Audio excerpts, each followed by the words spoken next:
Hello and welcome to plotting out the remainder of your story. This is how you are going to wrap things up, and it's very important. You know, a lot of books have a good beginning and a good middle, but if you don't stick the landing, as they say, it's going to be a very unsatisfying read. They probably won't want to read something else you wrote. So we talked about the first try-fail cycle, or the first time that your protagonist tries to solve the problem. The second one should be a lot longer than the first one. It should be something that they really have to dig down deep, think about more, muster other powers, and try a little bit harder. And the antagonist is going to try harder too. We call this escalation, where the conflict gets bigger and better. And we might think that one side is getting the advantage. At this point in the story, it's usually the villain, but you never know. And typically, if you're using the try-fail cycle method, remember this really isn't the only way to plot, just the one way that I like to do it. There should be at least 3 total cycles, but there can be more. It just depends on your plot, how many different times you can keep on escalating the action instead of having them try and fail and try and fail. It's really quite flexible, but there should be at least 3. Any less than that, and it doesn't seem realistic. If someone tries a problem, doesn't work, tries a second time, and completely succeeds, it might feel a little bit more contrived than if they have to try a little harder. And also, if you only do 1 or 2 try-fail cycles, it doesn't give you a lot of time to raise the suspense and the tension. Remember, you're always trying to build that so that your reader wants to keep going on. It helps turn the pages, and then at the end, it's a bigger payoff when you release all of that suspense and tension. Now, no matter how many there are, you will eventually get to your final try-fail cycle. It needs to escalate to the breaking point. There becomes a point where there simply can't be any more escalation. It's the point of no return, the do or die moment. And this is the point where either we have to tip towards the antagonist or tip towards the protagonist. And in a lot of books and movies, you'll see that this could be the longest of all the try-fail cycles. Both sides need to put in everything they have in order to solve the problem. This is the point at which whatever the conflict is, affects the most people, has the broadest range, and it affects these people the most deeply. So it's got a very deep range. So for example, maybe you're talking about a deadly virus, and at first it only breaks out in the lab, and it gets a few people sick. But then the virus gets out, and then it affects a whole town, and they try to quarantine the town, and people are getting sicker and sicker, so it's affecting more people, and it's affecting those people even more deeply. But then it gets out, and it spreads across the whole country, and people are dying, and your main character is getting really sick, and the woman that he loves is on death's door, and if he doesn't find a cure right now, then she's going to die. And it affects the protagonist at a deeply personal level, but also affects a lot of people, people all over the country, where it started out as just a kind of a local conflict and became bigger. And not all of your stories have to go to saving the world or the country. I'm just using this as an example of escalation. So whatever it is that your conflict is, it just needs to escalate somehow. The climax is the point where the decision is made.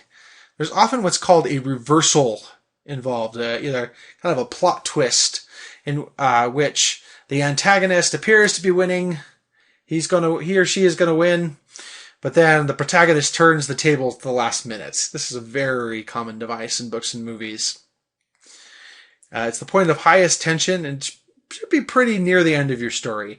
You don't want to have the climax happening halfway through your story, because then what do they have to read on for? It might be a little bit confusing and a little bit of a letdown if you have the climax too early in your story. It needs to wrap up pretty quickly after we've released all this tension and suspense that we built up over the course of the story, escalating the plot. Now there's a fancy term called the denouement, And that's just the French word for the falling action of the story. It's what happens after the climax, where you tie up all the loose ends, all the questions that have been plaguing your reader. We should answer some of those, if not all of them.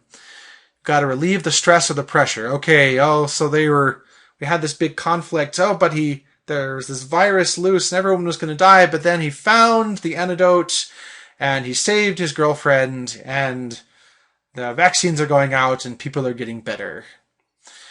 And a story without a denouement can feel pretty disappointing. Because if you get all worked up and you're stressed and you got all the suspense and they don't ever release that tension, you just keep feeling stressed and suspenseful. And that's not a very good way to feel. If it's not the final part of the story, let's say you're writing a series, that you're not going to want to tie up everything after your first book. Say if you've got 3 or 4 other books or something, you're going to want to leave some conflict strands there. Don't tie them up yet. But it's so important that you tie up something. At the end of each book, there needs to be a resolution of some minor conflicts. You might have a big overarching conflict that goes throughout all the books in the series, but every book needs to have some sort of resolution, kind of a catch your breath sort of point.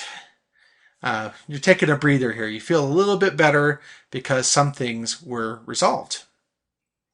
And never forget that this is the payoff for the reader. This is why they read the story.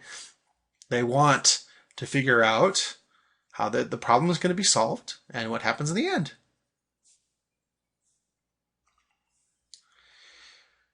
It's important to know that some cultures don't wrap things up in the end, such as Japanese stories. That's more traditional. We call this open-ended. They're open endings. It can be very frustrating for readers who prefer the literature of Western culture, as it's sometimes called. For example, there's a famous Japanese story which the protagonist said there's 2 doors, and behind one door is the woman he loves, and behind the other door is a ravenous tiger who's going to kill him. And the story opens, and he tries to decide which door to pick, and at the end he finally opens the door, and the reader is not told what's behind the door. So we kind of have to come up with, I believe he found his true love, and they happily ever after and had 10 kids. Or he was promptly torn apart by the tiger. The end. So just realize look at your market. If you're trying to write for a lot of today's markets, that you're going to want to have a strong ending, but just know that these stories do exist.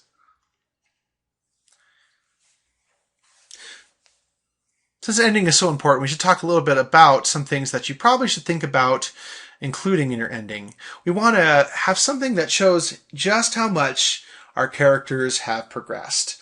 Let's say at the beginning, your protagonist was a real loner. He didn't want the help of other people. He was trying to solve all of his problems on his own. At the end, we see your protagonist that he's surrounded by some of his friends. He's may not have completely resolved the problem, but he has let a couple people into his life and now has a few friends, and he's a little bit happier than he used to be.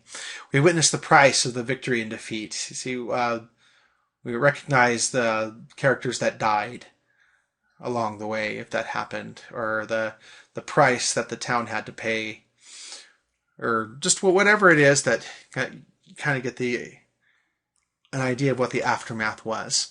Resolve your conflicts.